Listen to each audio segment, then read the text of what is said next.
ముందుగా అందరికీ నమస్కారం అండి. ఏదైతే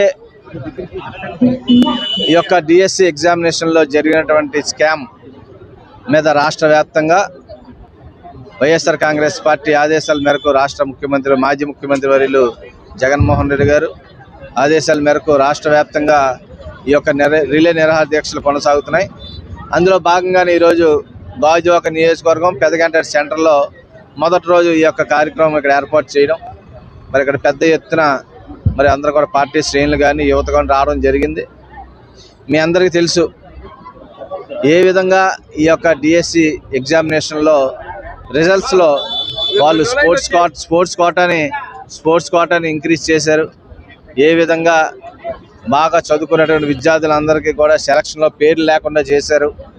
మరి దీని మీద అనుమానాలు ఉన్నాయి. జరిగినటువంటి సంఘటనలు కూడా మనం చూస్తే అవి జరిగాయని కొంతమందికి తెలుసు. కాబట్టి సిబిఐ విచారణ వేసి ఈ యొక్క డిఎస్సి ఎగ్జామినేషన్స్ ఏ విధంగా జరిగిందో దానికి మన అందరం కూడా మరి ప్రజలకు ఈ యొక్క ప్రభుత్వం చెప్పవలసినటువంటి బాధ్యతగా వాళ్ళు చెప్పవలసినటువంటి అవసరం ఉంది.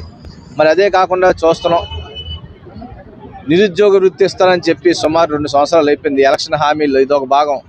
సుమారు 3,000 రూపాయలు ప్రతి నెల నిరుద్యోగ వృత్తి ఇస్తా అన్నారు. ఇప్పటిదాకా ఎవరికి కూడా ఎటువంటి నిరుద్యోగ వృత్తి ఇవ్వలేదు, జాబులు ఇవ్వలేదు, నిరుద్యోగ వృత్తి ఇవ్వలేదు. ఎలక్షన్లో విపరీతంగా వీళ్ళు పెద్ద ఎత్తున ప్రచారం, ప్రతి ఊర్లోకి వెళ్ళి బాబు వస్తే జాబ్ వస్తున్నాడు. ఇప్పటివరకు కూడా ఎటువంటి జాబ్ ఎవరికి రాలేదు. కేవలం మీ అబ్బాయికి మాత్రం జాబ్ వచ్చి 2 సంవత్సరాలు అయింది.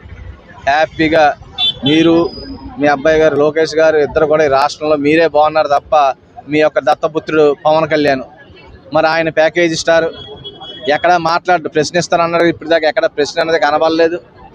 ఆయన హ్యాపీగా వర్షం వస్తే తట్టుకోలేడు, ఎండ వస్తే తట్టుకోలేడు.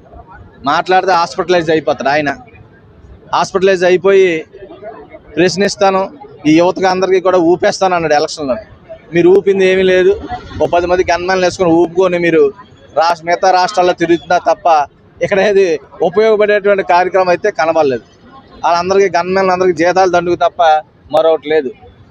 మరి మనందరికీ తెలుసు ఈ యొక్క కూటమి ప్రభుత్వంలో జరుగుతున్నటువంటి అరాచకాలు అన్నీ కూడా మరి రాబోయే రోజుల్లో మరి 2029 ఎప్పుడు ఎలక్షన్ జరిగినా సరే మళ్ళీ వైఎస్ జగన్మోహన్ రెడ్డి గారు అధికారంలోకి వచ్చేటువంటి అవకాశాలు 100% కనబడుతున్నాయి. ఎందుకంటే మనం నిన్న చూసాం, రైతుల సమస్య మీద వేలాది మంది జనాలు తరలి వస్తున్నారు. ఎక్కడికి వెళ్ళినా సరే, ఆయన ఏ సమస్య మీదకి వెళ్ళినా సరే ఈ కూటమి ప్రభుత్వం ఇచ్చిన